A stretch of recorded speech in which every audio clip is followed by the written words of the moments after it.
Clúster Automotriz Zona Centro. Hola, muy buenos días a todos. Muchísimo gusto de saludarlos en esta sesión del día de hoy de nuestra mesa de comercio exterior. Estamos dando accesos en este momento. Los saludo con mucho gusto. Soy Mónica Doher, directora general del Clúster Automotriz. Y bueno, hoy tenemos un tema por demás importante, interesante, de gran coyuntura con el tema de los aranceles, que tenemos muchas amenazas del presidente de los Estados Unidos, Donald Trump. Y la verdad es que hoy tenemos una sesión con un experto en la materia, el doctor Fausto López Aguilar. Fausto es parte del clúster automotriz, pero además, bueno, trae una gran trayectoria en este tema, una gran experiencia, ha participado en los cuartos de junto. Estamos dando accesos, entonces me gustaría aprovechar este momento para saludarlos, para que nos puedan comentar en el chat o tomar la palabra y saludarnos, sobre todo de en qué empresa nos están pues visitando o participando en esta sesión de trabajo. Nos encantaría saludarlos vía chat o saludándolos por el micrófono. Estamos dando acceso en este momento para que empecemos en unos 3, 4 minutos en lo que más personas se incorporan a esta sesión.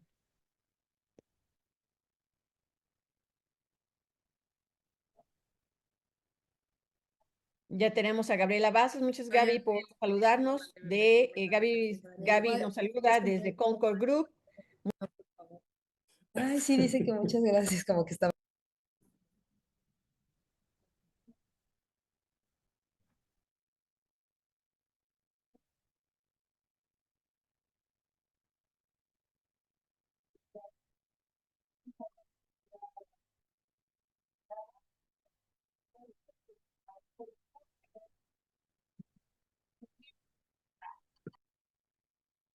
Recordemos que aunque sea una sesión virtual, pues podemos saludarnos. Nancy, bienvenida. Carlos, bienvenido.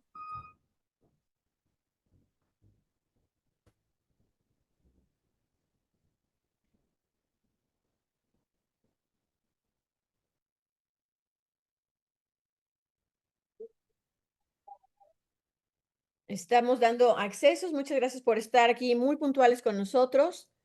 En 2 minutitos vamos a comenzar en esta importantísima sesión de la mesa de trabajo de comercio exterior que tenemos en el Comité de Desarrollo de Proveedores del Clúster Automotriz Zona Centro.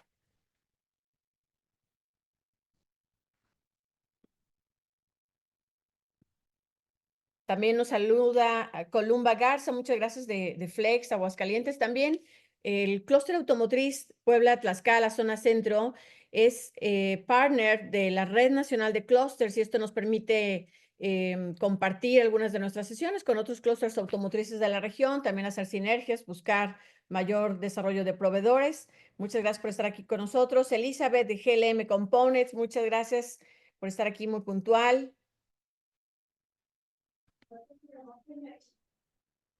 También recordarles que si en un momento dado, y creo que también estos temas van a ser importantes, si requieren Disponible, buscar pero no. nueva proveeduría en nuestra región, el clúster automotriz y en general con el apoyo de la Red Nacional de Clúster, podemos ayudarlos a estar buscando nuevos proveedores, sobre todo que estén instalados en nuestra región. Aquí Ania Llerenas es nuestra gerente de desarrollo de proveedores. Con ella, con mucho gusto, les podemos estar ayudando a captar sus necesidades y estar apoyándolos en esta búsqueda. César, bienvenido.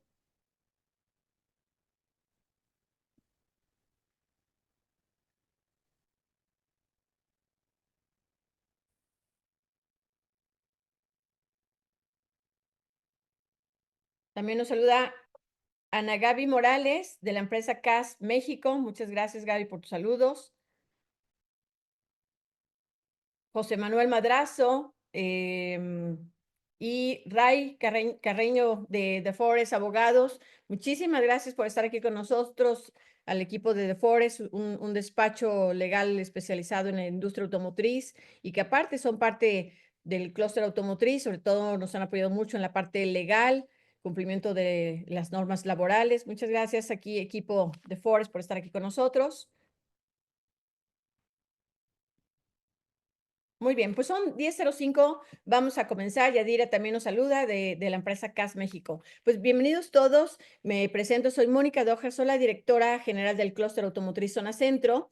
Y bueno, hoy tenemos un tema muy importante en nuestra mesa de comercio exterior y el tema es el TEMEC, impacto arancelario en la región de Norteamérica.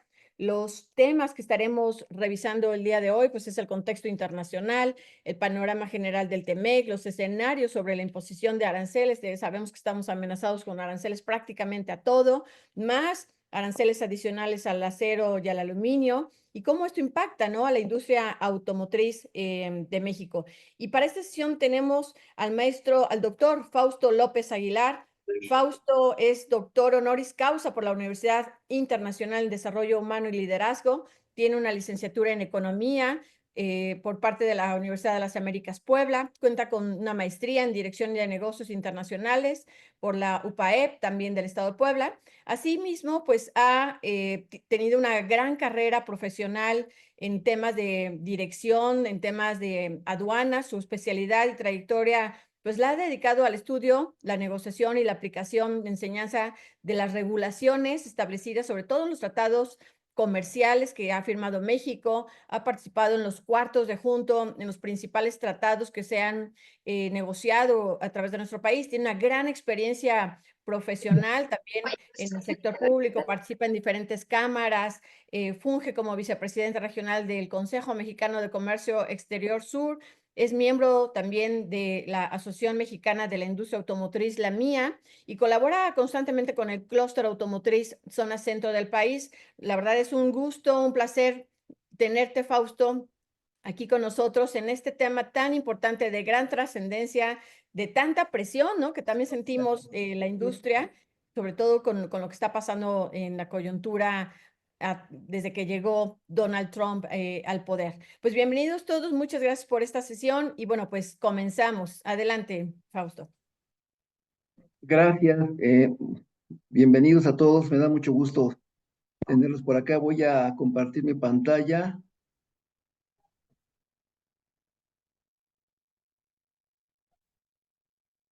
Me dicen por favor si pueden verla. Ya, Fausto, muchas gracias. Ok, pues muchas gracias, sí, primero que nada, gracias a Mónica, gracias a Ania por haberme invitado a esta plática. La verdad es que ya he estado dando algunas de estas en diferentes gremios, y pues la idea es un poquito sacarlos de dudas, porque con estos temas que todos los días escuchamos en la radio, en los medios, en la televisión, nos llena mucho la incertidumbre, nos llena el desconocimiento quizá y el miedo, ¿por qué no decirlo, no? De las amenazas que han llegado a partir del 20 de enero por parte del señor Trump, que ha estado todo el tiempo metiendo sus famosas órdenes ejecutivas. Entonces, lo que deseo realmente en esta plática es, pues, primero, ver de dónde sale todo esto, ¿no? ¿Dónde empieza todo este tipo de situaciones, de inconformidades, de amenazas? Dado que México estamos en un contexto internacional muy importante, y sobre todo que tenemos un acuerdo que pues ya desde el julio de 2020 está en vigor, que es el famoso TEMEC, que es un acuerdo negociado a deseos de Trump. Entonces, eso nos va a llevar a entender un poco los escenarios que podemos observar que existen a través de las amenazas de la imposición de aranceles, que curiosamente hoy en día ninguna de esas amenazas está ahorita vigente, ¿eh? O sea, no hay ningún arancel de los que habla el señor Trump que esté vigente ahorita. Entonces vamos a platicar qué podemos esperar de esas amenazas y qué probabilidad tendríamos de estar viviendo esta situación en caso de que el señor Trump los pusiera. Por eso sí quiero hablar de escenarios y también quiero al final hablar un poco qué podríamos hacer o cuáles serían, a mi juicio, las medidas que como proveedores de la industria automotriz y armadoras tendríamos que trabajar en estos 2 años que son cruciales, el año 25 y el 26, en el tema de Norteamérica, ¿no? Entonces, pues bueno, comenzando un poquito en el contexto internacional, pues bueno, quiero enseñarles cómo está México. Realmente México tiene una presencia muy importante en la red de libre comercio, porque tenemos actualmente 54 países que han firmado acuerdos comerciales con México. Y si bien tenemos acuerdos con muchas zonas del mundo, como son el TPP, que incluye Vietnam, Nueva Zelanda, Australia, Japón, tenemos también la Unión Europea, tenemos los países del EFTA, que está Suiza, Liechtenstein, Islandia, Suiza, tenemos un tratado integral con Centroamérica, tenemos otro con un acuerdo de alcance parcial, o llamarlo un acuerdo de complementación económica con el Mercosur, que abarca Brasil y Argentina, Uruguay, Paraguay. Realmente, aunque suena muy bonito hablar de tantos tratados, pues sabemos todos muy bien que el más fuerte y donde más enviamos productos en un 80% es a Estados Unidos y Canadá bajo el esquema del TEMEC, ¿no? Somos un país que seguimos dependiendo en gran medida de Estados Unidos y por esas razones que nos preocupa tanto cuando Estados Unidos levanta, especialmente el presidente Trump, una amenaza hacia México, porque eso significaría dañar el 80% del mercado exportador mexicano, imagínense. Y hace años pasó lo mismo. Entonces, México ya tiene un buen rato desde que comenzó su vida negociando acuerdos comerciales. Básicamente todo comenzó en el 91, 90, cuando empezaron a iniciar las pláticas entre los tres países. Cuando ya existía un tratado entre Canadá y Estados Unidos, pues México pidió insertarse a esos dos países y hacer un tripartita, lo cual de inicio no fue bien aceptado, no fue bien escuchado, hubo que hacer muchísima acción de lobbying y aquí lo interesante es pues que hay que tener presupuesto para pagar abogados americanos que ayuden a convencer a congresistas y personas de negocios a aceptar en ese entonces que México entrara a un tratado de libre comercio con Canadá y con Estados Unidos. Sin embargo, sí se tuvo éxito, sí se logró consolidar el tratado, ¿no? Y como ustedes bien saben, en un tratado de libre comercio, pues el objetivo principal es que no haya aranceles, que no paguemos ningún tipo de aranceles o también que se reduzcan las barreras no arancelarias, que nuestro comercio se diversifique, que los bienes se integren de manera regional, es decir, el famoso contenido regional que nos piden los tratados, tenemos que localizar productos en la región para que cumplan con los porcentajes, con las reglas de origen, ¿no? Eso nos lleva a que haya más inversión porque pues, las compañías externas pues llegan a México con esa intención de invertir, localizar, tener integración regional y poder surtir a las armadoras para cumplir los requerimientos de porcentajes. Y finalmente el comercio justo, que esto es vivir en un mundo comercial donde no existan las famosas prácticas desleales de comercio exterior, que hay bastante, ya saben, los subsidios, un dumping, que vengan algún tiempo subfacturado, que no se respete un acuerdo, etcétera, etcétera, ¿no? Entonces todo esto está contenido en un tratado, esos son los objetivos primordiales, ¿no? De un acuerdo de libre comercio. Y pues el NAFTA, que en su momento se negoció en el año 94, que entró en vigor, no fue la excepción.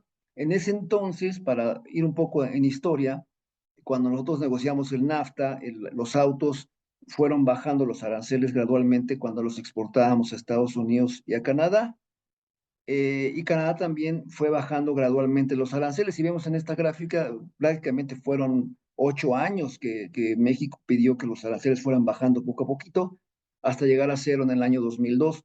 Canadá hizo lo mismo. Pero si ven la barra roja es Estados Unidos. Desde el año 94, Estados Unidos liberó su mercado. En ese entonces la historia era diferente. En ese entonces se hablaba de que las economías grandes negociaban aranceles muy pequeñitos en la OMC para apoyar a las economías no tan grandes. Le hace México, le hace Centroamérica, le hace Latinoamérica. Hoy la cosa ha cambiado, ya no se ve así, de que Estados Unidos quiera poner aranceles un poquito bajitos para ayudar. Ahora al revés, ¿no? Ahora quiere poner aranceles muy grandes para ya detener el flujo comercial a su país. Pero en ese momento las cosas eran diferentes, lo mismo la integración regional, que nos pedimos que fuera con tiempo, que no fuera el 62.5% regional requerido de inmediato, y nos dieron un lapso de 8 años con diferentes fases en las cuales fuimos incrementando el contenido regional en los años. Empezamos con un 50%, nos fuimos luego con un 56% y luego finalmente ya llegamos al famoso 62,5%, que es el porcentaje más alto requerido en un tratado de libre comercio. Ningún tratado tenía porcentajes así tan altos como el NAFTA en su momento, ¿no? Y así empezamos el NAFTA en el año 94 y la verdad es que los resultados no se dejaron esperar. Si vemos en esta gráfica, vemos cómo vivía México en los años 60, 70, que todo lo que hacíamos era para consumo nacional, que es la zona gris, ¿no? Pero a partir de que entramos primero en el GATT en el 86, luego en el NAFTA en el 94 y luego firmamos con Europa un acuerdo en el 2000, empezamos a ver que nuestro país se empezó a volver un país exportador, netamente exportador. Las plantas incrementaron sus volúmenes de manera sustanciosa, tanto que nuestro mercado exportador de autos se fue casi al 200% en un lapso del 94 a lo que era el 2013. Imagínense que de repente de no exportar casi nada, exportamos nos vamos a un 200% de exportación. Muy bonito, muy padre, pero repito, desgraciadamente el 80% de esos volúmenes exportados eran a Estados Unidos. ¿Por qué? Pues por muchas razones. Ustedes saben, la cercanía del país, el mercado que ya lo conocemos demasiado bien, la dependencia que tenemos de Estados Unidos, nuestros colegas mexicanos que viven ahí, etcétera, etcétera, ¿no? Entonces, ya en el 2015, que era, ya digamos, llevábamos casi 20 años con el acuerdo, pues ya era cosa diferente, ya no era de que no nos quisieran o que nos vieran feo. Al contrario, creo que éramos objeto de un respeto y una admiración, si no admiración, al menos sí nos veían con muy buenos ojos los americanos y los canadienses, por el hecho de que México se había construido como un país con calidad, con mano de obra competitiva, nunca decían barata, decían competitiva, que se había ajustado muy rápido a las reglas del comercio exterior, con reglas claras, etcétera. Y eso nos dio un lugar especial y nos encantó disfrutar del NAFTA por años. La verdad es que fueron muchos años que lo disfrutamos, obteniendo ventajas arancelarias, el cero arancel. El acuerdo no se revisó, estaba tal cual, entonces empezó a ser un acuerdo viejo. Uno. Dos, el acuerdo básicamente pues tenía ya sus añitos, ya estaba muy exprimido, como decían, ¿no? Una naranja que exprimes mucho, ya teníamos habíamos aprovechado muchísimo del acuerdo y entonces hubo un momento histórico en el cual pues México como que nos dormimos en nuestra zona de confort, ¿no? Disfrutando del NAFTA, el 80% se iba al NAFTA y así vivimos. Pero llegó un día en que despertamos del sueño, cuando llegó el señor Trump, y lo primero que hizo en su campaña hacia presidente es decir que el NAFTA o el Telecán era el peor acuerdo negociado en la historia de la humanidad, ¿no? Y entonces que le echaba la culpa al NAFTA de perder empleos, de perder inversiones, que los mexicanos habíamos aprovechado de Estados Unidos, que mandábamos coches con un alto contenido de componentes chinos, con reglas bien fáciles, y entonces que él, si lo elegían como presidente, prometía cambiar el acuerdo y hacerlo justo, hacerlo un acuerdo justo para Estados Unidos, y si Canadá y México no lo aceptaban, que él cambiara el acuerdo, iba a salirse del acuerdo. Y ahí comenzó la primera amenaza. Posteriormente comenzaron las amenazas como hoy en día, pero en ese entonces las hacía por medio del tweet, ¿no? Del Twitter. Hoy las hace a través de las ejecutivas, ¿no? En ese entonces eran a través de Twitters, donde todos los días lanzaba amenazas hacia México, ¿no? No, fíjense que no era tanto a Canadá, era más a México. Y la verdad es que sí, esas amenazas sí movían mucho el tema del tipo de cambio, más que ahora, ¿eh? Movían el tema de inversiones que de repente ya no llegaban, gente que se asustaba, amenazaba por aranceles, además de aranceles, impuestos especiales, sacar a las inversiones. Bueno, el señor se dio cuenta que estaban funcionando las amenazas. Y en ese entonces lo que nos juntamos industria y gobierno y lo que nos llegamos a un acuerdo es de mejor mantener un perfil bajo. O sea, como quien dice, no hablar mucho de temas de inversiones en México, mejor estar calladitos, como dice el dicho, ¿no? Calladitos te ves más bonito. Y con eso evitar que el señor Trump escuchara o leyera en los diarios o en los medios que México estaba recibiendo inversiones para no, o sea, seguir con sus twitters y generar esta incertidumbre y mover a la gente, ¿no? Si ven, hay muchos déjà vus aquí, ¿eh? De lo que está pasando hoy con lo que pasó en el pasado. Y hay que saber conocer el pasado para poder arreglar mejor el presente, ¿no? Entonces, nos quedamos calladitos, no hicimos ningún aviso ni sacamos nada de las inversiones. El señor le bajó en el tema de los amenazas y Otra cosa fue que pues le dijimos que sí negociábamos un acuerdo nuevo, que pues no había problema, ¿no? Igual Canadá dijo, pues sí, negociamos un acuerdo nuevo. Eso bajó la amenaza y las inversiones siguieron fluyendo a México sin problema, ¿no? Estoy hablando del año 2016, 2017, ¿no? Y bueno, en ese entonces a un servidor le pidieron evaluar qué impactos iba a tener la llegada del señor Trump a la presidencia, y me acuerdo que hice yo algo así, ¿no? Hice este esquema de dos niveles: nivel uno, el más peligroso para la industria automotriz; el nivel dos, que sí tenía un nivel de riesgo, pero también era más relevante el nivel uno, ¿no? Por ejemplo, el número uno era la revisión del tratado, qué es lo que va a hacer, qué nos va a hacer, al final se volvió a renegociación, cómo iba a pegar la inversión en México en el punto 2, ¿no? En el punto 3, cómo se iba a afectar la cadena de suministro en Norteamérica. 4, que podría el señor a lo mejor meter aranceles de importación, a pesar de que la OMC no se lo iba a permitir.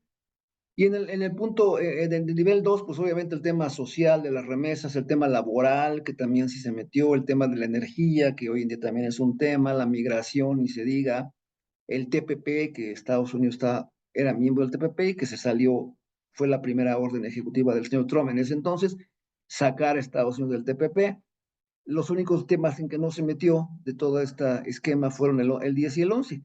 No modificó el tema de viajes de negocio y no creó el famoso Border Adjustment Tax, que era un impuesto que el señor quería meter en la frontera de México, ¿no?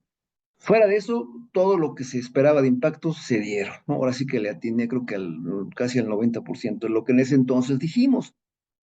Y bueno, al final de eso, pues obviamente, al final, si vemos cuál es el tema que más le dolía a Trump y le sigue doliendo, es el hecho de que Estados Unidos, en el tema de vehículos y de muchos bienes, su promedio arancelario es de 2.5% bajo la OMC. O sea, es el más bajo que existe en el mundo en un arancel ad valorem que hoy en día existe en la OMC.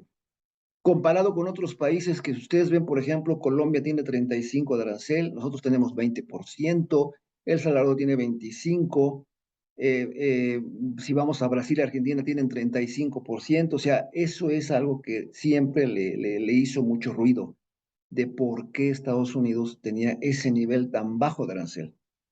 Y la contestación que le dieron sus expertos fue que porque así había sido negociado ese arancel como tope en la OMC, y él no podía subirlo en la OMC. Si lo subía, íbamos a demandarlo y podía él perder esa demanda, ¿no? Fue que entonces le pidió a su gente que estudiara la manera de elevar aranceles vía no OMC para que no se metieran en esos problemas. Incluso pensó en salirse de la OMC, le dijeron no lo haga, es una tontería si se sale de la OMC. Entonces pidió cómo se podría crear una manera de darle la vuelta a la OMC y subir aranceles o amenazar con aranceles, ¿no? Si vemos el contenido regional, pues también es un tema, la verdad, que nos sacó mucho de control, porque con NAFTA teníamos el porcentaje más alto, 62.5, comparado con los demás tratados que tenemos con otros países que son contenidos bajos que nos piden. Estábamos en un promedio del 40%, 35, 45 por ahí. Y con el NAFTA necesitábamos cumplir con un 62.5. El señor, no contento con eso, pues en su primera oferta para renegociar el acuerdo nos dijo que quería que ahora los autos cumplieran con un 85% de contenido regional, y que de ese 85 el 50% quería que fuera de partes compradas en Estados Unidos. Otra vez le dijimos, no lo puede hacer así, porque no puede usted condicionar el contenido regional a un solo país. Eso es una violación de la OMC. Si lo hace, lo vamos a acusar y va a perder. Entonces, buscó a sus expertos otra vez y les pidió que vieran la manera de darle la vuelta, pero él quería que nuestros autos en México y Canadá, y bueno, en Estados Unidos obviamente, tuvieran un contenido mínimo de componentes de Estados Unidos, comprados en Estados Unidos. Y fue que se le ocurrió crear el famoso valor de contenido laboral, que más tarde les voy a explicar, ¿no? Entonces, si ustedes ven esto, pasando ya a lo que es el TEMEC, pues obviamente tuvimos que, y digo tuvimos porque si era sí o sí, que negociar un tratado nuevo. Ya existía el Telecán en ese entonces, pues habíamos, el gobierno mexicano junto con la industria privada, las asociaciones automotrices, el CCE, la MIA, la ANPAC, la INA, el COMCE, habíamos apoyado al gobierno federal, primero para la famosa Alianza del Pacífico, que se creó también en esa época. La otra es, se firmó el TPP a pesar de que Estados Unidos se salió y hubo muchos países que ya no querían seguirle así sin Estados Unidos.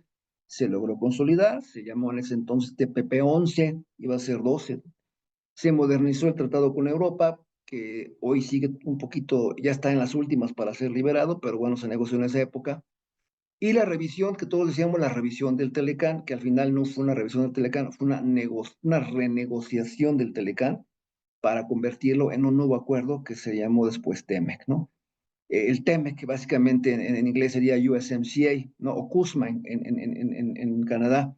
Y básicamente, pues esto fue negociado todo lo que fue 17, 18 y entró en vigor en julio de 2020. Este acuerdo, tuvimos 9 rondas de negociación. Iniciamos en agosto del 17, terminamos en septiembre de 2018.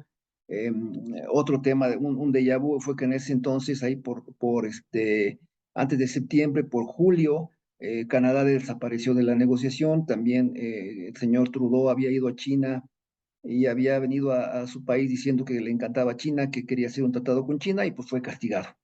Lo sacó el señor Trump de la negociación y pues terminamos solamente México y Estados Unidos negociando, ya las partes más difíciles.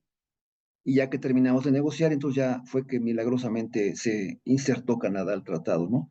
Entonces después hubo la ratificación y otro déjà vu. El tratado originalmente iba a ser iniciado en el 2021, pero el señor Trump estaba tratando de reelegirse y lo quiso usar como un estandarte para demostrarle a la población americana de que sí había cumplido su promesa de hacer un acuerdo justo para Estados Unidos y lo adelantó 6 meses. Lo adelantó para julio de 2020 en plena pandemia. Y digo un déjà vu porque ahora tenemos una revisión del TEMEC en el año 26 y ya hemos escuchado rumores de que lo va a adelantar ya para este año a partir de abril. O sea, otra cosa que pasó y que otra vez se está repitiendo, ¿no? Entonces, en ese entonces, pues hubo un equipo negociador por parte del gobierno federal, hubo las famosas mesas especializadas en sectoriales. Ahí podemos ver una fotografía del equipo automotriz, parte del equipo automotriz que negociamos el TEMEC junto con el licenciado Guajardo y el cuarto de junto, ¿no? Siempre ustedes van a escuchar ahora mucho el cuarto de junto. ¿Qué es el cuarto de junto? ¿Cómo funciona un cuarto de junto? Bueno, básicamente el cuarto de junto significa que hay asociaciones, como en el caso de la mía, que está representada por personas de cada empresa automotriz, cada armadora. Ahí es donde llegamos primero negociamos nosotros, primero nos ponemos de acuerdo nosotros, llegamos finalmente con una propuesta como México, como industria automotriz mexicana, la presentamos a la autoridad la revisa con nosotros y la lleva a la negociación con las otras partes, pero siempre estamos junto a ellos. Por eso se llama cuarto de junto, ¿no? Estamos siempre al lado de los negociadores oficiales, apoyando en la negociación, incluso negociando con ellos, con la otra parte. Si hay una contraoferta, pues la contraoferta la baja a nosotros, la revisamos y volvemos a hacer la otra contraoferta, ¿no? Aceptarla o meterle alguna cosa nueva. Así funciona el cuarto de junto. Y así como nosotros tenemos nuestro cuarto de junto con la autoridad, así se espejea con la otra parte. En este caso, los americanos y canadienses tienen sus asociaciones automotrices y tienen una manera también de trabajar con el gobierno federal de Estados Unidos y en Canadá para bajar informaciones, revisar qué es lo que quieren, hacer su información respecto a cómo se sienten con la negociación, qué quieren, qué no quieren. Y bueno, eso es cómo funciona para que al final se logre firmar un tratado, un acuerdo, ¿no? Aquí tenemos un tema muy interesante porque en el cuarto de junto del TEMEC no estábamos tan unidos, ¿no? Es decir, un día de repente hubo 5 armadoras que dijeron que llegaron un día diciendo que cumplían perfectamente con todo lo que el señor Trump pedía, cuando un día antes no estaban cumpliendo y un día de repente dijeron que cumplían perfectamente y entonces ya tuvimos que partir la asociación en los que cumplían y los que no cumplíamos y que queríamos algo más aterrizado a la realidad, ¿no? Entonces, ya al final del acuerdo, el señor Trump sacó sus famosas píldoras envenenadas, así les pusimos, porque llegó con unas peticiones de verdad impresionantes que fueron, pues, poison pills, porque estuvieron a punto de romper la negociación. Por ejemplo, El señor quería matar el tratado cada 5 años, estuviera mal o estuviera bien, y lo que hicimos fue renegociar ese tema y decirle que no se matara cada 5 años, sino que se revisara cada 6 años. Y si en esos 6 años alguien quería salirse, tenía que esperar 10 años más. O sea, que darle una vida esperada al TEMEC de 16 años. Así fue como quedó negociado. Quería meter aranceles estacionales al sector agrícola, quería que no hubiera capítulo de controversias en el tratado, o sea, que todo se resolviera en las Cortes Americanas. Otra vez quería retirar el transporte mexicano que había ingresado al terreno americano y canadiense por un panel que había ganado. Quería quitar los TPLs para el sector textil, ¿no? Pero creo que su punto más fuerte, donde más le ha dolido, es el tema automotriz, ¿no? Es donde más se ha enfocado y se sigue enfocando hoy en día el tema de los autos, ¿no? Él le echa la culpa a la salida de inversiones, la salida de empleos, a la causa de las recesiones en Estados Unidos, ¿no? Él siente que todo es culpa de los tratados y de haber sacado las inversiones y la gente, y que ahora está pugnando porque las plantas otra vez se vayan allá, el empleo sea allá, etcétera, etcétera, ¿no?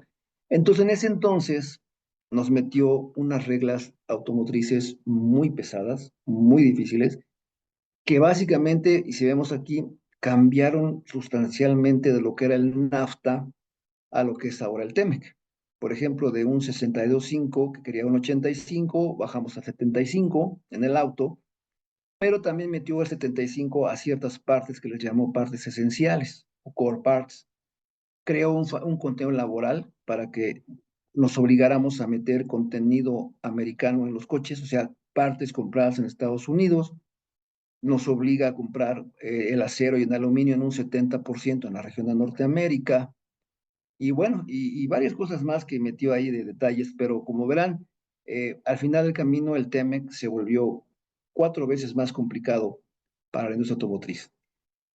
La fórmula de contenido regional no se modificó. Si ustedes calculan sus autopartes, seguramente la conocerán, como existe un BCR que requiere un contenido costo neto, un valor no originario, y cómo llegas al 75. Y aquí en la siguiente podremos ver las partes esenciales, que son las partes que fueron también negociadas, que son las partes que necesitan cumplir con un 75% cada una, o bien las puedes promediar todas, y si el promedio se te da 75, pues ya estuvo, ¿no? Cumpliste. Y a la derecha estoy poniendo otras partecitas para cada core part que le llamaron las key parts o partes clave. Esas son las partecitas que nos dijeron en ese entonces que había que localizar en la región de Norteamérica, o sea, concentrarnos, focalizarnos en ellas, para que entonces cumpliera la core part. Y todas las demás partes que no estuvieran en esa lista, las podíamos comprar de cualquier país. Así fue como lo negociamos, así quedó en el tratado, y luego lo desconocieron, que fue cuando metimos un panel que duró casi un año, duró el panel, y lo ganamos, ¿no? Entonces, ese es el tema de las core parts. Y el otro tema fue el contenido laboral, donde nos decían que el 40% del coche debía ser comprado en zonas de alto salario, donde alto salario significaba que el obrero de esa planta ganara $16 la hora. Como verán, estuvo enfocado básicamente a que compráramos de Estados Unidos o de Canadá, que es donde ganan los 16 la hora. Eh, la verdad es que a pesar de que quería primero 50, le bajaron al 40 y todavía le bajamos al 25, consiguiendo que nos dieran los 15%, el 15% del 40 a través de créditos, ¿no? ¿Cómo son los créditos? Bueno, primero que nada, nos permitieron que si nos traíamos a la región de Norteamérica los ingenieros de diseño, ¿no? Ingeniería, pruebas, desarrollo de software, IT, comunicación del vehículo, operación de soporte. Si eso lo hacíamos, nos podían dar a través de una fórmula donde calculas los salarios de esos ingenieros o de esos especialistas, nos dieran 10 puntos. La verdad es que ya muchas plantas en México ya tenemos eso desde hace mucho, no hacía falta entrar a un TEMEC, entonces ahí nos dieron 10 puntos de los 40 y conseguimos 5 puntos más de crédito de los 40 a través de llevarnos plantas de otro país, llámese Asia, Europa, llevarnos a Estados Unidos o llevarlas a Canadá, o sea, llámese zona de alto salario, donde se produjeran al menos 100,000 transmisiones al año, o bien 100,000 motores al año, o bien 25,000 baterías eléctricas al año. Si podíamos llevarnos una planta de esas a Estados Unidos o Canadá, nos daban 5 puntos. Entonces ya con eso llegabas a los 15 puntos y solamente tendrías que comprar 25% de partes del coche en Estados Unidos. Y así fue como lo negociamos y así quedó, ¿no? Otra cosa que queríamos era que nos dieran tiempos, ¿no? Tiempos para ir integrando como hace años con el NAFTA, fuéramos localizando productos en la región.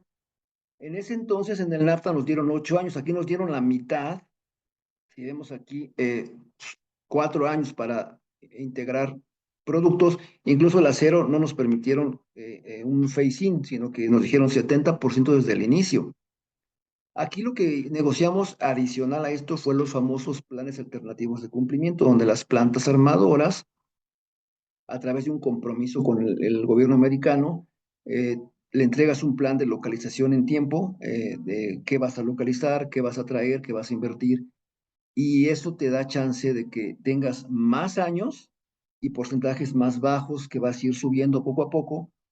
Ese plan alternativo, varias plantas de México la entramos, fuimos aprobados. Cada año hay que informarle a Estados Unidos cómo va nuestro plan para que nos vayan poniendo palomita. Y estos planes alternativos fenecen en julio del 25. O sea que ya a partir de julio de este año ya tendremos que estar cumpliendo los porcentajes oficiales del tratado, ¿no? Del TEMEC. Entonces, si vemos como resumen, al lado izquierdo podemos ver cómo era el NAFTA. Realmente era muy fácil calcular un coche bajo NAFTA, ¿no? Tomabas el costo neto, el valor no originario, el valor rastreable y sacabas la fórmula y eso era todo lo que tenías que hacer. Y llegarle a un 62.5 o más, ¿no? Ahora tenemos a la derecha cómo existe hoy el esquema de cómo calcular un TEMEC, donde si ustedes ven, para empezar, las partes ya tienen una clasificación. Existen las core parts, existen las key parts, existen las principal parts, existen las complementary parts y existen las rest of the parts. ¿Cómo las identificas? ¿Cómo las clasificas? A través de su fracción arancelaria. El tratado te dice en dónde entran, en qué rubro entran, si son core, si son key, si son principal, si son complementary, si son rest of the parts. Y eso nos ayuda a calcular el auto. Luego nos ayuda a calcular las core parts. Luego tienes que irte al tema del LVC, tienes que irte al tema del aluminio y tienes que ir al tema del acero.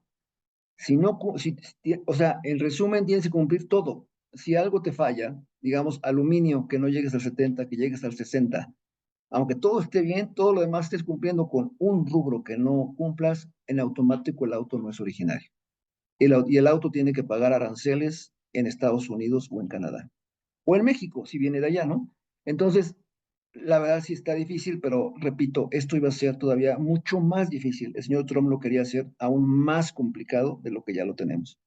Lo que hicimos fue diluirlo, tratar de aterrizarlo un poco más a manera de que se pudiera decir, algunas cumplimos, algunas de plano dijeron, yo no cumplo, es demasiado para mí y están pagando el 2.5 de arancel en Estados Unidos, ¿no? Y 6.1 en Canadá. Ahora bien, además de eso, el TEMEC trae certificaciones, ¿no? Que estas también ya entraron algunas modificaciones en cuanto a tiempos, apenas en enero, pero tenemos que entregar un election to average, cómo vamos a promediar en el año el BCR, el BCL, hay que certificar el conteo laboral, hay que certificar el aluminio, hay que certificar el acero, además de certificar el auto, y tenemos que dar un reporte anual a la USTR del cumplimiento del régimen alternativo, como les dije. Entonces, pues también si el certificado antes era nada más uno más Election to Average, ahora ya tenemos 6 más, ¿no? Seis certificaciones que hay que hacer cada año a los gobiernos donde estamos exportando en el TEMEC vehículos originarios, ¿no? Ahora bien, vamos a pasar ahora en el tema de los escenarios de imposición de aranceles. Ya les dije muy brevemente lo que significa estar en un tratado de libre comercio nuevo, que es el TEMEC, ¿no? Que es el tratado relevante ahorita, porque es el que Trump negoció finalmente. Él quiso hacerlo así, aceptó lo que le propusimos y es un acuerdo que yo le llamo que es de él, ¿no? Entonces, no puede criticarlo mucho ni hablar mal de él porque pues, fue una idea esencialmente de él, ¿no? Entonces, hablando de aranceles, pues miren, hoy en día estamos viviendo también la misma situación de ese entonces. Estamos exportando el 80% de la producción a Estados Unidos. Entonces, seguimos siendo un país dependiente del mercado americano, norteamericano. Y eso el señor lo sabe. Seguimos, o sea, si creyó que con el TEMEC íbamos a bajar el volumen de exportación, pues no fue así. Seguimos exportando el 80% y en las que cumplimos, estamos cumpliendo, hicimos el esfuerzo por cumplir y lo estamos haciendo. Ahora bien, ¿cómo funcionan los aranceles normales bajo el esquema del OMC, que le llaman aranceles nación más favorecida? Como les decía al principio, un auto que va de México a Estados Unidos sin el tratado, que no cumpla con el tratado, paga un 2.5% de arancel. Un auto que vaya a Canadá, sin tratado, está pagando 6.1% de arancel. Y un auto que venga de Canadá o de Estados Unidos a México aplicaría un 20% de arancel, ¿no? Este es el famoso arancel NMF, Nación Más Favorecida. Es el arancel negociado en la OMC, que sigue vigente. Y hoy en día así están pagando los que no cumplan con el TEMEC o el USMCA. Son los aranceles normales, llámame, que existen hoy en día en la región de Norteamérica. Cuando empezó el señor a amenazar en ese entonces en el TEMEC, se dio cuenta que los aranceles eran una herramienta muy buena para poder amenazar a los países diciendo los voy a tarifar, decía los voy a tarifar, en inglés es will be tariffed, que decíamos más bien sería terrify, ¿no? Porque no existe esa palabra ni siquiera en el cuestionario, pero él empezó a ver que amenazando con aranceles podía conseguir muchos objetivos que él quería. Y como no podía amenazar moviendo el arancel NMF, que es de la OMC, le pidió a su equipo y le encontraron algunas secciones escondidas o enterradas de la época de la Guerra Fría, que primero que nada es la sección 301, que es digamos que medidas de emergencia en caso de una práctica desleal, y la 232, que sigue siendo famosa, que la usa mucho, que es una medida de emergencia más bien una medida ante una emergencia nacional. Y con esas secciones que fueron creadas hace muchos años, están arriba de los tratados. Entonces, con esa es con la que se está moviendo porque sabe que no está violando la OMC y puede imponerla porque es una medida de emergencia nacional, ¿no?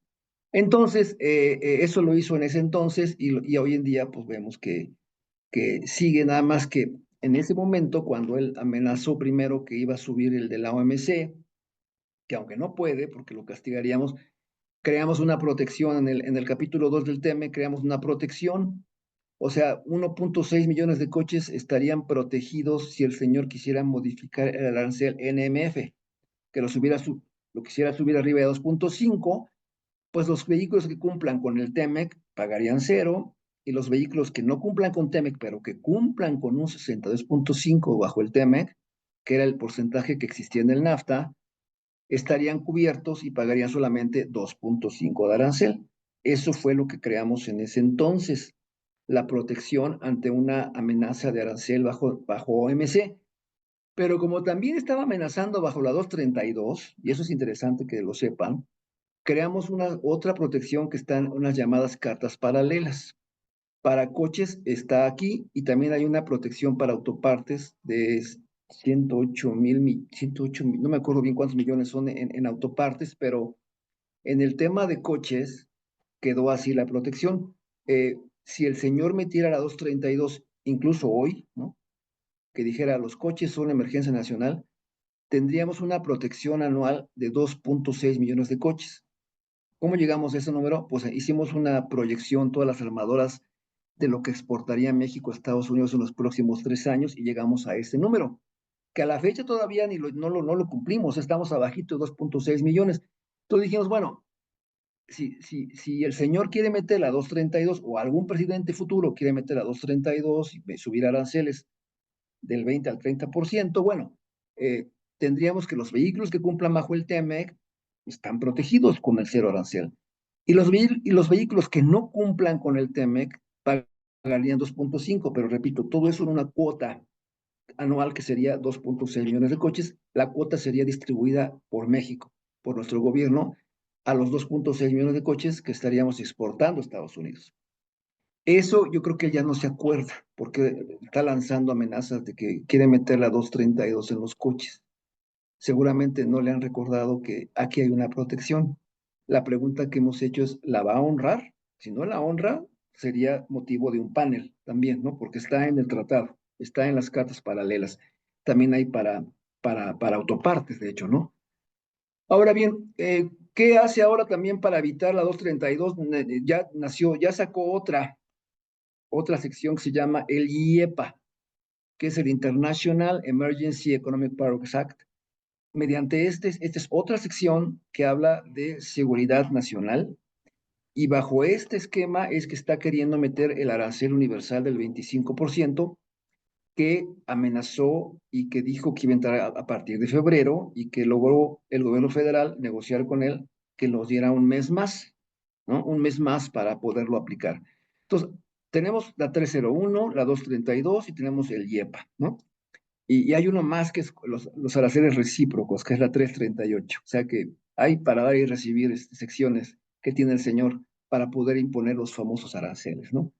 Ahora, hablamos de esto. El señor tiene creó un documento que se llama America First Trade Policy, donde tiene básicamente estos temas que quedó que iban a revisar, y que la fecha plazo para poner las medidas es el 1 de abril. Que podrán ver aquí, por ejemplo, primero, va a investigar los déficits comerciales que tiene Estados Unidos con diferentes países y qué medidas podría aplicar para poder bajar ese déficit, ¿no? Y ahí tenemos el Departamento del Comercio y del Tesoro y la USTR como responsables de evaluar este tema. El otro tema es que ya quiere abrir una oficina especial para recabar aranceles externo, que se llama Servicio de Impuestos Externos, External Revenue Service, el cual, pues la idea es que esté recabando aranceles de otros países, ¿no? La otra es que quiere revisar las prácticas desleales, o sea, qué países han cometido dumping en Estados Unidos, o dónde están las prácticas desleales, para poder también aplicar medidas. La otra, quiere evaluar los TLCs que tiene Estados Unidos actualmente, y ver cómo también puede evaluar medidas para implementar la famosa ley Buy American, que es comploamericano, ¿no? También quiere cuantificar riesgos en las normas de minimis para las compras que se hacen vía online, ¿no? Y donde muchas compras llegan productos asiáticos o falsificados, ¿no? O piratas, llámale así. Pero pongo en rojo la última, que es donde empezó toda esta amenaza, ¿no? Que es, dice, evaluar el tema de la migración y el tema de flujos de fentanilo desde Canadá, México y China a Estados Unidos, y recomendar medidas comerciales. Entonces, bajo este último que está en rojo, es que el señor empezó su amenaza del 25% a Canadá y a México universal, o sea, todo. Y básicamente lo curioso de esto es que no es una medida comercial, es una medida no comercial.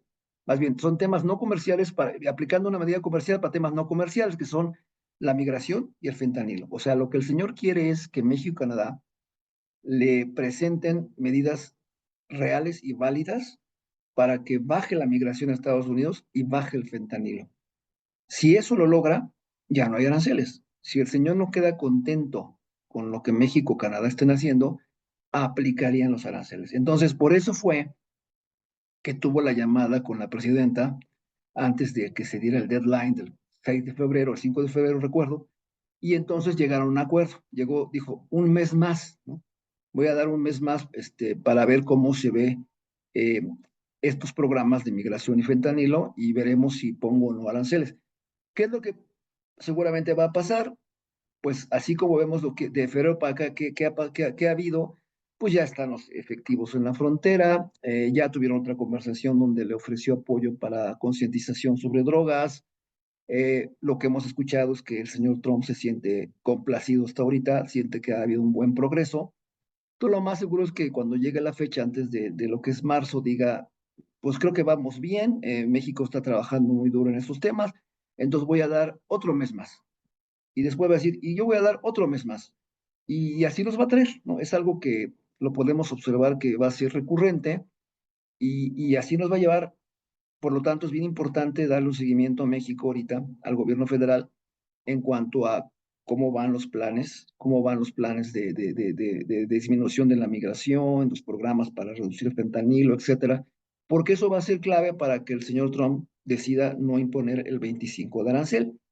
Entonces, ¿cómo los impone? A través de sus famosas órdenes ejecutivas, de las cuales ha hablado mucho desde que entró en el poder, ¿no? Habla de impulso a la explotación energética, habla de cómo retirar Estados Unidos de acuerdos climáticos, cancelar incentivos a vehículos eléctricos, la pena de muerte la quiere restablecer, quiere revisar los tratados que tiene Estados Unidos actualmente, cambiar cambios en la política migratoria, de asilo, de ciudadanía, etcétera, y el tema de aranceles, ¿no? Que es algo que pues a él le encanta, una vez lo dijo, me encantan los aranceles, porque se da cuenta que eso le consigue sus objetivos a través de amenazar a los países con aranceles.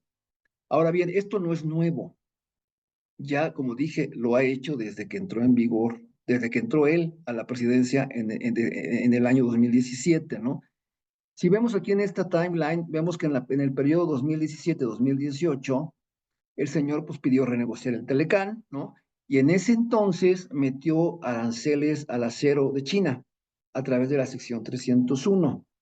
Luego metió también aranceles al acero y aluminio de todos los países, con excepción de México y Canadá, a través de la sección 232, Emergencia Nacional. Pero después, cuando empezó a haber un flujo migratorio muy grande a Estados Unidos, ahora sí se volteó con México y le metió aranceles y dijo, voy a meter aranceles bajo la 232 al acero. Eso provocó que México le retaliara con otros productos y además que se fuera rápido Ebrard como canciller a negociar con él. Tardó 3 semanas las negociaciones y quitó los aranceles, ¿no? Aquí, ¿cuál fue el éxito y la clave? Que la retaliación que hizo México fue a través de imponer aranceles a productos de estados que eran demócratas y donde obviamente le pegaba muy fuerte a lo que mandaban a México. Entonces ahí los demócratas también hicieron presión con Trump de que pues le bajara y quitara esos aranceles al aluminio, al acero, y se logró, ¿no? Que en 3 semanas se resolviera el problema y se quitó esa penalización, ¿no? Luego en el periodo 2021 viene el TEMEC, y vienen las reglas de origen más estrictas que acabo de platicar, vienen los requerimientos nuevos, ¿no?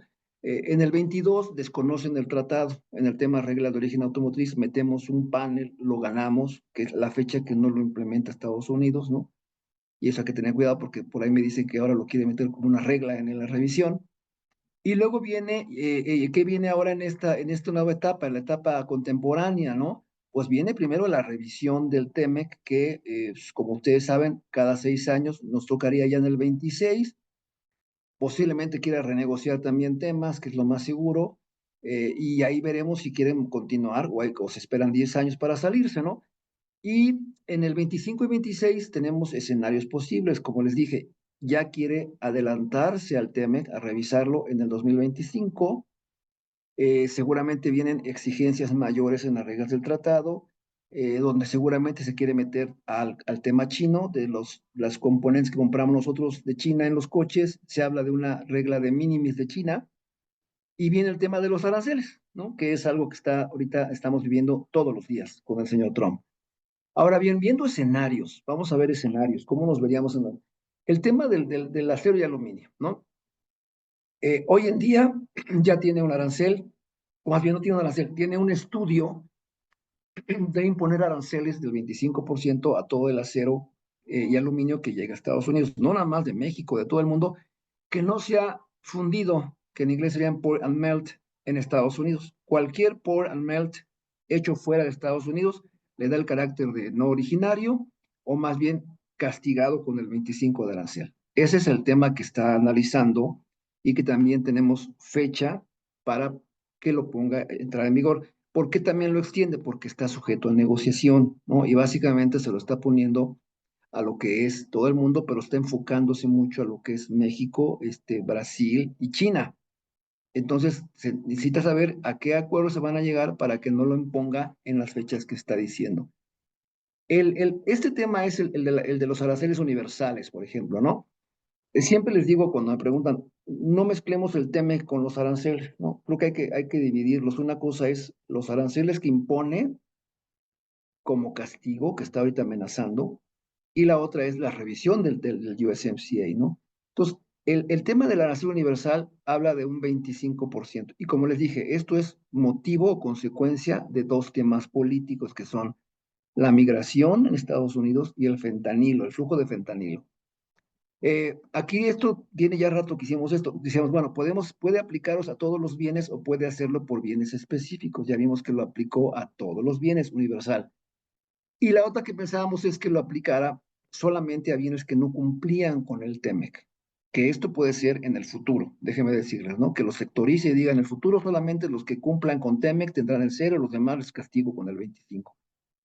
¿Qué puede pasar ante esta amenaza arancelaria? Pues hay dos alternativas. Una es que México y Canadá les retaliarles, aplicarle también aranceles. Algo que también que me preguntan, oye, ¿qué va a pasar con lo que importamos de automotriz en México? Bueno, aquí la buena noticia es que hasta el día de hoy México no nos ha dicho que le vaya a meter aranceles a las fracciones automotrices. Se está fijando más el famoso plan B, ¿no? Se está fijando más en temas agrícolas, como fue hace años, tema de alimentos que se exportan de Estados Unidos a México. Canadá también, si ustedes se acuerdan, Canadá sacó un plan B, ellos no lo escondieron, ellos lo sacaron, lo informaron y no se metieron con temas automotrices. Pero, como les decía, una guerra comercial donde, tú me cobras, yo te cobro, generalmente no dura un año, ¿no? Se vuelve un problema, un caos económico que llega a una espiral inflacionaria. Entonces, una guerra comercial se resuelve en meses, ¿no? La última que tuvimos con Trump se resolvió en 3 semanas. Ahorita no hemos llegado todavía ni siquiera a la implementación del arancel. Entonces, es importante eso que también que lo sepan, ¿no? Y la segunda es la no retaliación, que es cuando acuerdan los gobiernos. O sea, es en el donde estamos ahorita. Y pongo la flechita, la palomita amarilla, ¿no?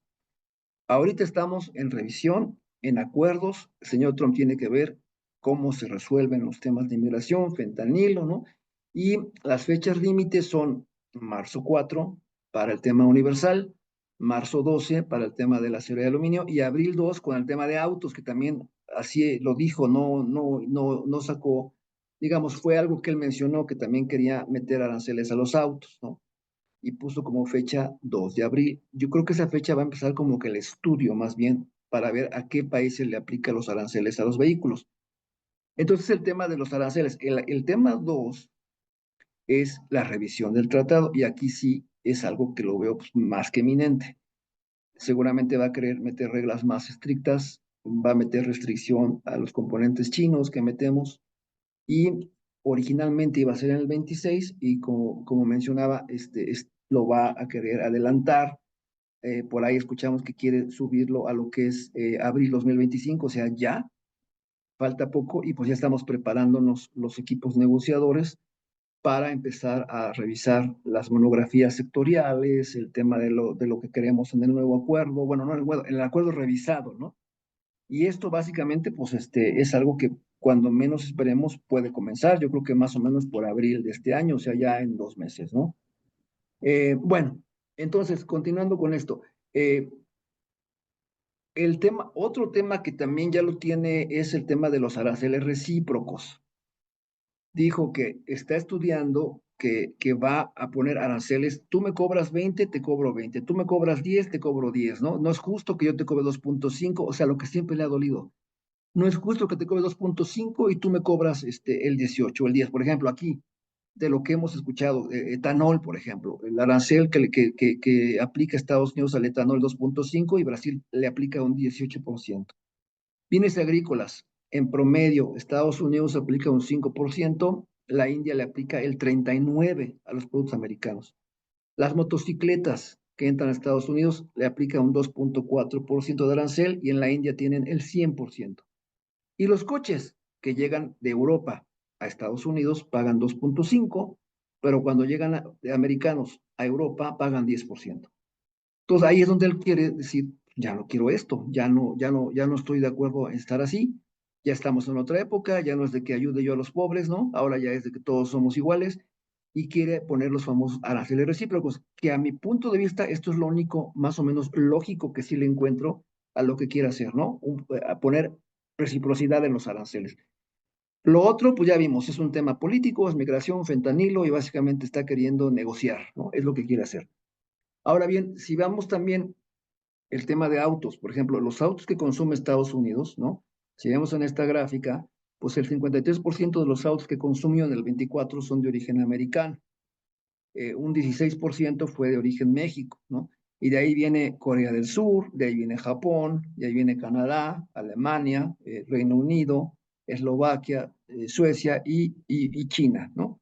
Entonces, si vemos aquí, realmente, pues lo más fuerte sería México, y luego sigue Corea del Sur, y a la derecha les pongo los aranceles que estos países cobran cuando importan un coche por el tema de los recíprocos, ¿no? México tiene 20% de arancel a un auto, Corea del Sur tiene un 8%, ¿no? Japón no cobra nada, está libre el arancel, Canadá tiene un 6.1, Alemania tiene un 10, el Reino Unido tiene un 10, Eslovaquia tiene un 17, ¿sí? Suecia tiene un 10 y China tiene un 15%. Entonces, si va a aplicar los recíprocos, hay de dos, que los países que están aquí le bajen a 2.5 para estar even, o que Estados Unidos suba los aranceles para estar igual que los países de la derecha. Claro, si hay un tratado de libre comercio, pues lo más seguro es que diga, el que cumpla con el TEMEC, no pasa nada, paga el cero, ¿no? Hay un acuerdo que se llama CORUS, con Corea del Sur, que en Estados Unidos, parece que también lo quiere revisar, lo va a hacer más difícil, obviamente, para que entonces sean un mínimo grupo de plantas las que puedan aplicar el tratado y las demás queden afuera y paguen los aranceles, ya sea recíprocos o ya sea, bueno, bien, recíprocos del lado de ellos o del lado de Estados Unidos, ¿no? Entonces, ¿qué podemos considerar finalmente? Primero, platicándoles a ustedes del pasado y viendo el presente, realmente, si se dan cuenta, el estilo de él es el mismo siempre, la pistola en la cabeza en toda la negociación, amenazando. Entonces hay que aprender a vivir con él, ¿no? Con eso, más que nada.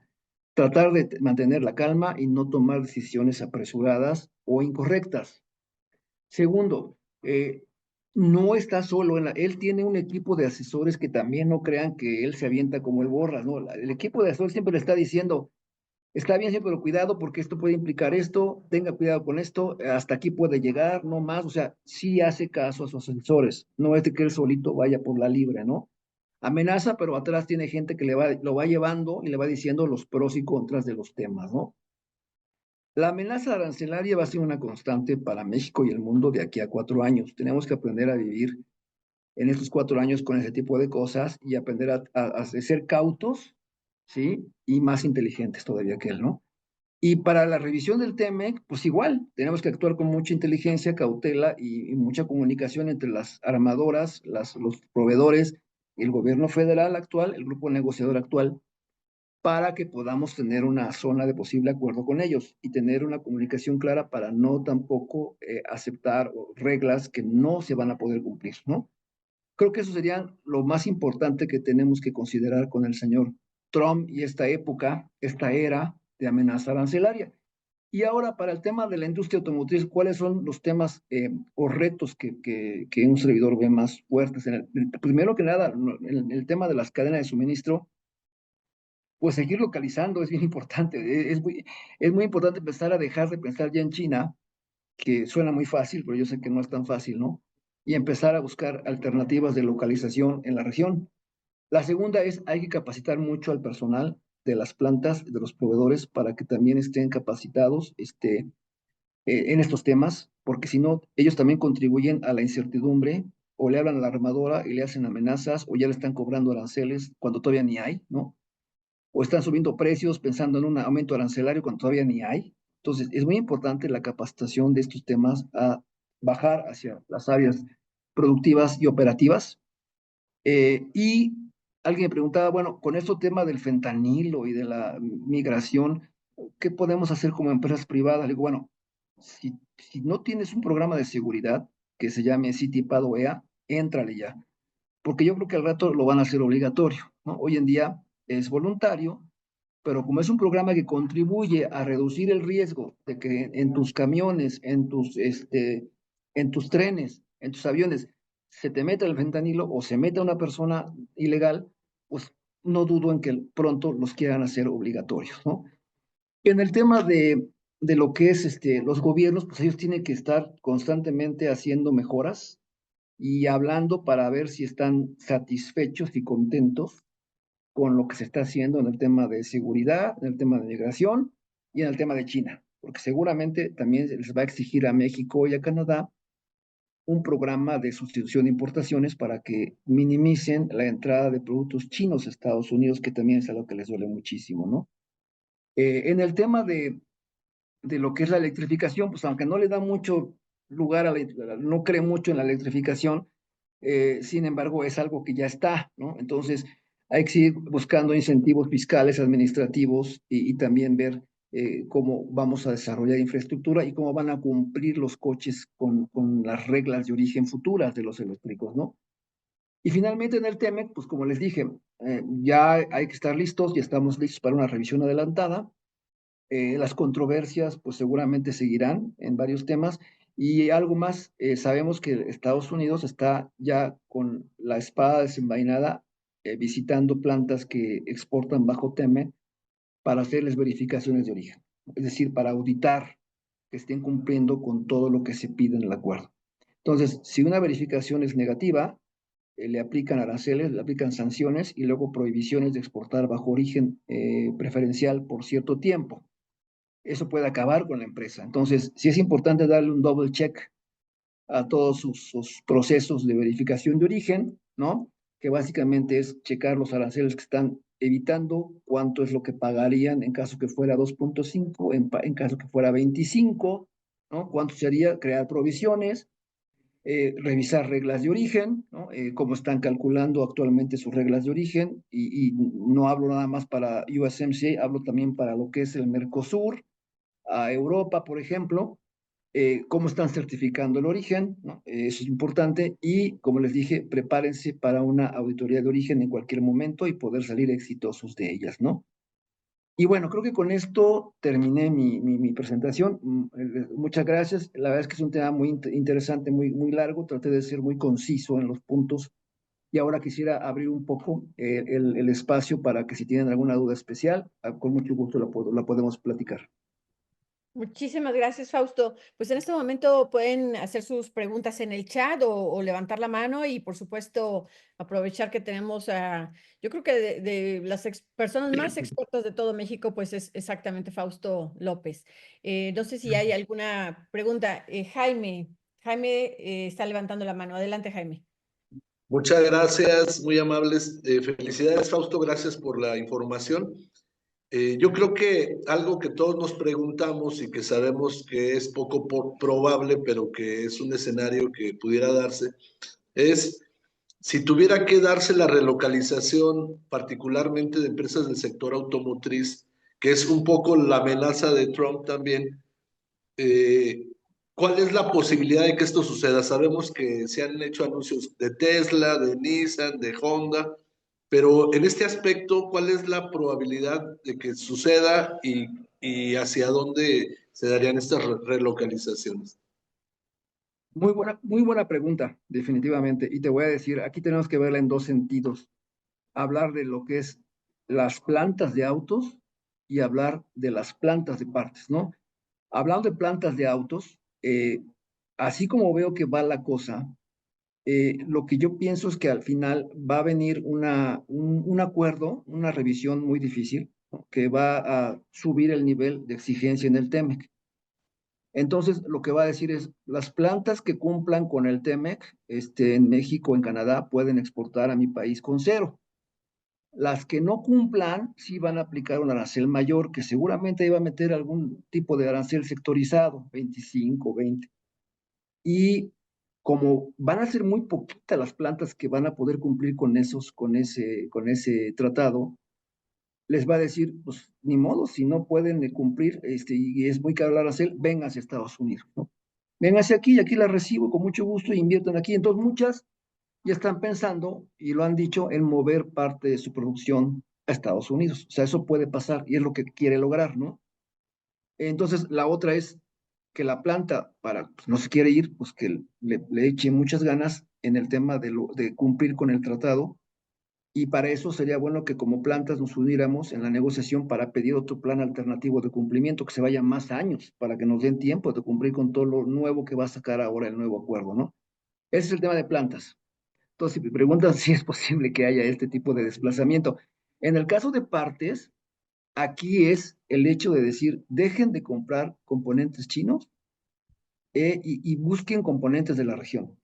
Y para eso seguramente en las reglas nuevas del TEMEC va a meter un tipo de minimis de China, ¿no? Es decir, así como nos creó el famoso contenedor laboral, lo más seguro es que diga, las plantas deben de tener un porcentaje tanto de componentes chinos. Si rebasas ese porcentaje de componentes chinos, ya no es originario el auto. Te lo va a limitar y va a tener que ir bajando de 20 a 10, a 5, a 0, ¿no? Seguramente, ¿no? ¿Para qué? Para que con eso te obliga, si quieres cumplir con el tratado, a no comprar en China y a dejar de comprar en China y buscar. Y la otra es que también el gobierno federal ya nos adelantó hace unos meses de que está buscando un plan de sustitución de importaciones para trabajar directamente con las plantas, tanto de proveedores como de automotrices, ¿no? De autos, y buscar la manera de apoyarnos para buscar que se localicen aquí y se vengan plantas y ayuden a los componentes. Más que nada para el tema de los Tier 2, ¿no? Tier 2, Tier 3, que son los que luego más compran de China, ¿no? Eso lo dijimos al señor Ebrard. Aquí ayude al Tier 2 porque realmente son los que más compran de China y ver de qué manera puede reducir ese porcentaje, porque seguramente Trump nos va a meter una regla de origen dirigida hacia no comprar de China, ¿no? Sí, también Muchas tenemos gracias a por tu respuesta. Laura pone, buen día, Fausto, el 25% de arancel a las importaciones de México, ¿consideras que impactará también a las autopartes? Creo que ya lo contestaste, pero adelante. Sí, claro, es que como dije, lo va a meter universal. Ahorita lo quiere meter universal. Lo más seguro es que no se dé porque se va a dar un acuerdo y se va a lograr disminuir, eso espero, el tema del fentanilo y el tema de la inmigración, pero en el futuro, cuando sectorice, seguramente igual va a decir, las autopartes que cumplan con TEMEC no pagan nada, las autopartes que no cumplan con TEMEC van a tener que pagar X arancel, ¿no? Es lo más seguro. Perfecto. ¿Alguien más que tenga alguna pregunta?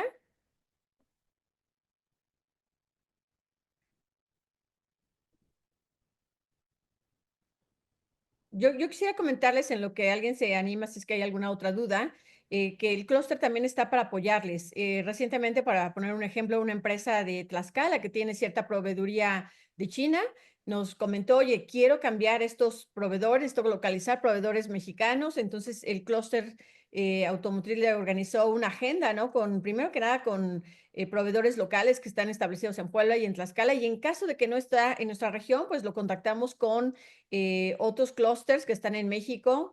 Aquí lo importante es que vayamos todos, ¿no? Trabajando en este tema y el clúster pues puede ser un aliado en este sentido, ¿no? Entonces, siéntanse en la confianza de contactar a Ania Llerenas, contactarnos también directamente a mí, al equipo del clúster para que podamos apoyarles en este tema. ¿Alguien más? ¿Alguna otra pregunta? Tiempo. Tenemos tiempo, entonces aprovechemos. Jaime alzó la mano también. Otra vez, adelante, Jaime. Brevemente, muchas gracias. Sabemos que los mecanismos de respuesta rápida en materia laboral han sido un factor que en algunos estados ha estado impactando fuertemente la suspensión de las exportaciones. ¿Qué tanto es factible que se profundice en este mecanismo, particularmente en las empresas mexicanas, para seguir afectando la exportación?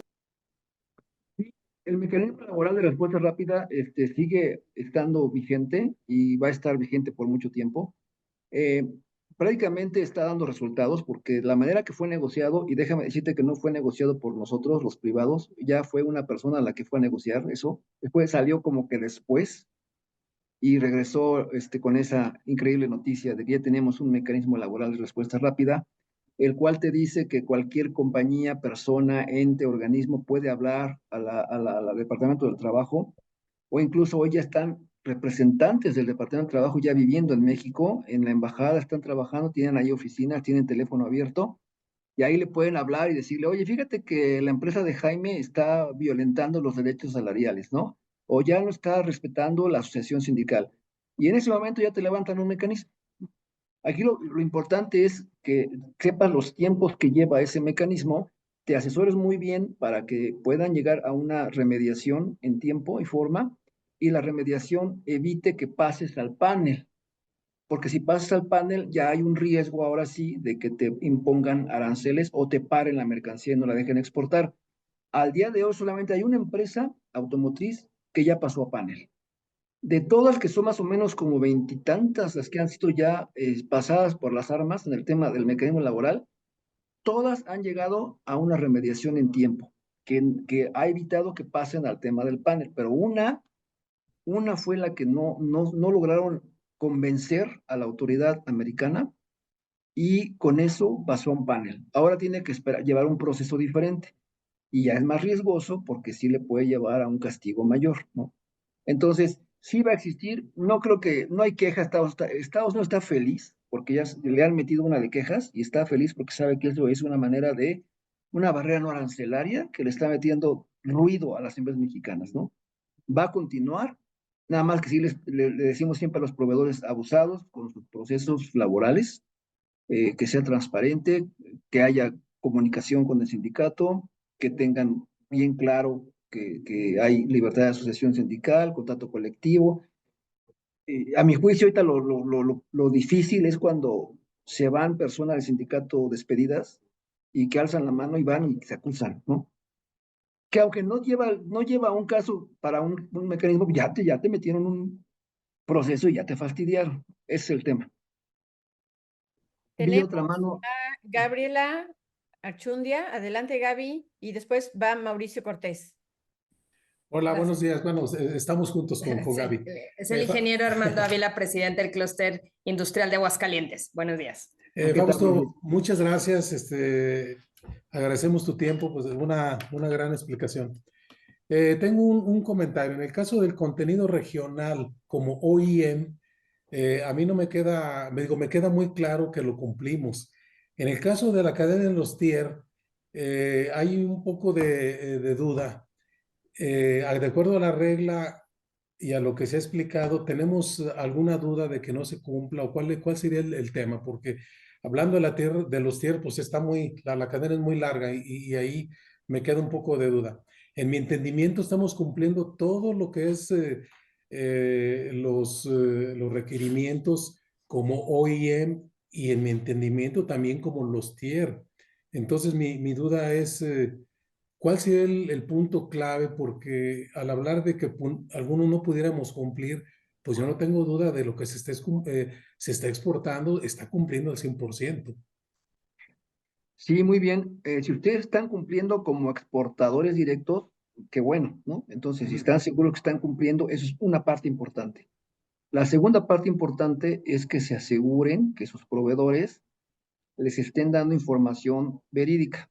¿Y qué tipo de información? Las declaraciones de origen. Las declaraciones de origen que les llaman affidavits o les llaman reportes de origen, es un documento o papel de formato libre, no tiene nada oficial, ni hay que llevarlo a ninguna oficina gubernamental. El proveedor te tiene que dar un documento que diga, mi componente tiene tanto de México, tanto de China, tanto de Estados Unidos, o mi componente cumple con las reglas del tratado como tú quieras, y con esa información es la base para poder acumular ese origen en tu bien final o rescatar el origen que tengas de México en el bien final. Y con eso ya estamos del otro lado. Ok, está muy claro. Quiere decir que todavía podríamos decir, este procedimiento está un poco débil en el sentido de que no hay un organismo que está controlando o rigiendo ciertos parámetros de liberación. Me quedo con eso, ¿es correcto? No, lo que pasa es que es un formato libre y no te obligan los tratados a un proveedor, no lo obliga a un tratado a entregar información a su Ok. OEM, no lo obliga. Es una cuestión de hablar con el proveedor, de crear un link en el cual le expliques cómo funcionan las reglas para que tú exportes, por qué es importante que te dé ese documento, porque si no te lo da, la parte que te vende es como si fuera China. O sea, si no tenemos un documento de origen del proveedor, no puedes considerarlo mexicano, menos originario. Entonces, si no tienes esa base, pues no sirve. Entonces, hay que dar cursos, hay que platicar con ellos, Ok. hay que asesorarlos, ¿no? Y más que nada concientizarlos. Incluso cuando ya es un tema más delicado, en la orden de compra ya le pones la obligatoriedad que te entregue eso. Ajá. En el purchase en order. Ok. Sí, Bien, sí, está muy claro. Sí. sí. Cuando quieran un día a través de Mónica platicamos con más detalle del tema. Sí. Sí, Muchas porque gracias. sí, Muy agradecido. Gracias. no Perfecto. su publicidad, pero tiene varios procesos, ¿no? En el Había chat por ahí. de Sergio Ramírez, hablando de los posibles cambios que se harían en el tratado para definir si quedan o no exentos los aranceles, ¿cuáles crees que sean los más afectados o severos? Hablaste del uso de partes, componentes chinos. Básicamente es eso, los componentes chinos, pues mira, hoy en día el tratado lo que te obliga es cumplir con un contenido regional para el auto y también te obliga a que tus partes esenciales también cumplan con un contenido regional, te obliga a que tu auto tenga un contenido de partes compradas en zona de salario alto, que básicamente es Estados Unidos, te obliga a comprar el 70% de aluminio y acero en la región de Norteamérica y ahora el aluminio y acero tiene que estar fundido en la región de Norteamérica. Eh, lo que se viene, yo veo, es el tema de dos, ¿no? Dos temas. El tema de China, que esos componentes que compramos de China seguramente nos van a limitar la compra de componentes chinos. Y dos, el panel que ganamos fue porque ellos desconocieron la regla del roll-up, que es una regla que te dice que si tus partes esenciales cumplen con un 75%, eso lo llevas al 100, o sea, lo subes al 100, se vuelve en 100 original y el 100 lo llevas al coche para calcular tu auto. Y Estados Unidos desconoció esa regla que ya habíamos negociado, que está escrita, la desconoció y dijo, no, no, no, yo no la respeto. Nos metimos a un panel, el panel duró un año y ganamos, o sea, el panel nos dio la razón a México y Canadá, y ahora se escucha de que lo que quieren hacer es que lo que ellos perdieron lo van a meter ahora como una regla en el nuevo tratado. Entonces, ahora va a estar más difícil cumplirlo. Aproximadamente nos va a bajar como 4 puntos de contenido regional el hecho de que el panel sea ahora una regla en el nuevo tratado. Pero pues mucho está en aceptarlo, ¿no? ¿Verdad? En tratar de encontrar una mediación. Muy bien. Y también Laura Sánchez en prácticamente está el mismo tema, el arancel a acero y aluminio, ¿consideras que impactará a partes de exportación manufacturadas completamente de acero o aluminio o también a producto que incluya acero y aluminio en su carta de materiales? No, lo que pasa es que el acero y aluminio aplica a fracciones específicas. Ese arancel sí se da. Sería lo exportado de México a Estados Unidos, específicamente en esas fracciones. Y hay productos que ustedes bien saben que no necesariamente tienen una fracción relacionada a acero y aluminio. O sea, hay un producto que lleva acero, pero no necesariamente la fracción habla de acero, ¿verdad? Entonces, eso es acero y aluminio directo. Hay una lista de fracciones que aplicaría y entonces sobre eso es el 25 de arancel. Perfecto. ¿Alguien más que tenga alguna pregunta? ¿Algún comentario, recomendación, Fausto? ¿Qué tenemos que hacer como clúster? ¿Qué tienen que hacer las empresas proveedoras ya desde ya? Buen Pues día. Yo ahorita tengo mucha... una pequeña pregunta, si me permiten. Sí, ¿Adelante? Gracias. Fausto, muchas gracias y gusto escucharte. Solamente preguntarte de tu experiencia, eh, como ya nos explicaste todo el tema o las nuevas reglas de origen del cambio de NAFTA a TEMEC, pues fue muy impactante, ¿no? Sí, sí las endurecieron mucho. De tu perspectiva, ¿cuál crees que sería la industria o el sector que más se ha beneficiado con estas nuevas reglas? Digo, entiendo que la automotriz ha sido más complicado, o quién es el sector que ha podido tomar más beneficios con pues la a nueva pesar la de que son, renegociación. Ujú. sí, a pesar de que son reglas más difíciles, pero el sector automotriz en gran parte pues está cumpliéndolo. Son las reglas más difíciles, más complicadas. Los demás sectores no quedaron tan afectados, déjame decirte. Ellos siguen disfrutando del TEMEC en cuanto a las series preferenciales. No se han visto tan afectados. Ahora sí que te puedo decir que automotriz y sigue siendo, está en el ojo del huracán del señor Trump. Vale, gracias. A tus órdenes. ¿Recomendaciones, Fausto, para todos nosotros? Por favor, sí, simplemente que hay que estar muy en contacto, comunicación entre el clúster y las armadoras y los proveedores, capacitación constante. O sea, estas pláticas, ahorita les estoy diciendo esto y a lo mejor en un mes ya cambió todo, ¿no? Y hay que hacer otra plática. Y a lo mejor en otros 2 meses hay que volver a hacer recurrentemente la comunicación porque el señor todos los días piensa diferente. Entonces hay que estar reaccionando cada día a como el señor diga, ¿no? Hace rato le decía yo a Mónica, esta plática la daba yo en 45 minutos, ahorita ya me eché hora y cuarto, y seguramente en un mes, a lo mejor de 2 horas, según como él vaya aumentando sus requerimientos y esté inventándose sus famosos castigos arancelarios, tenemos que hablar mucho del tema, ¿no? O sea, recomiendo pláticas recurrentes para tenerlos todos informados, ¿no? Infórmense, no tomen malas decisiones porque escuchen que alguien les diga que esto es un caos o que nos van a cobrar aranceles, ya es un hecho. He escuchado de armadoras que ya lo dan como un hecho, ¿de dónde lo saca? Yo les digo, ¿dónde escuchaste eso? ¿Te llevas bien con Trump? O dime dónde lo escuchaste, por favor, porque yo no tengo esa información. Ya lo dan por un hecho, ¿no? Y no es así. Perfecto. Una última participación de Santiago. Adelante, Santiago.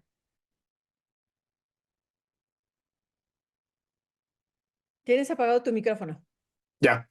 Sí, gracias, Fausto. Buenas tardes. Nada más una confirmación que quería yo hacer. Tú mencionabas durante la presentación sobre algunas protecciones o algunos, yo lo entendí como si fueran algo para que no continuara con el tema de los aranceles. Mencionabas, por ejemplo, una protección a la 232, una protección a algo más. ¿Todas esas protecciones se aplican únicamente a lo que está fuera del TEMEC o también es a lo que es parte del TEMEC? Aplica lo que es parte y lo que está afuera. La 232 se aplica lo que está afuera y lo que está adentro del TEMEC. Pero entonces, si hay una protección a eso, ya no habría un riesgo tan alto. ¿O cómo es posible que entonces el señor Trump, así de la noche a la mañana, diga, ya aplico 25%, si existen esas protecciones? Porque esa protección es para autos y para autoparte. Ajá, sí. Y parece que no se acuerda, es lo que estamos platicando, parece que ya se le olvidó esta protección. Y alguien me dijo, un abogado americano dijo, ay, Fausto, pero igual y también la desconoce, igual y también no la honra, porque ya ves cómo es él, o sea, no honra luego los acuerdos. Igual, bueno, si no la honra, entonces, ¿qué procede? Pues en un panel, ¿no? Acusarlo en un Ajá. panel que no honró esa regla, ese Ok. blindaje. Así es. Vamos a ver qué dice de coches y sobre eso atacamos. Ok, entendido. Muchas gracias, Fausto. A ti. Muchísimas gracias. ¿Alguna otra? Y ya para que terminemos.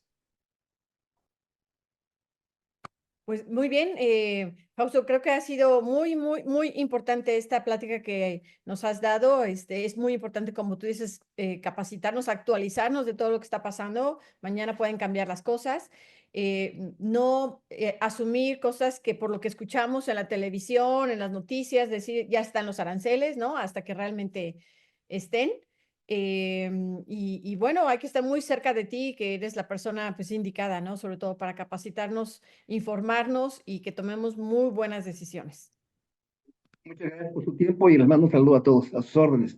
Muchísimas gracias y bueno, queremos extenderte un pequeño reconocimiento virtual. El Clúster Automotriz Zona Centro te extiende este reconocimiento y sobre todo agradecimiento al doctor Fausto López Aguilar por esta destacada participación en el webinar TEMEC e Impacto Arancelario en la región de Norteamérica. Muchísimas gracias, Fausto. Gracias a todos. Estamos en contacto. Muchísimas gracias a todos. Gracias, Y Fausto.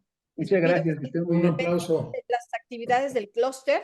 Ojalá que nos pongan en esta encuesta de satisfacción, pues, sus comentarios y también si hay algún tema en específico que queramos que como clúster participamos más, lo organicemos, hagamos un proyecto para todos ustedes con muchísimo gusto a través de esta encuesta de satisfacción.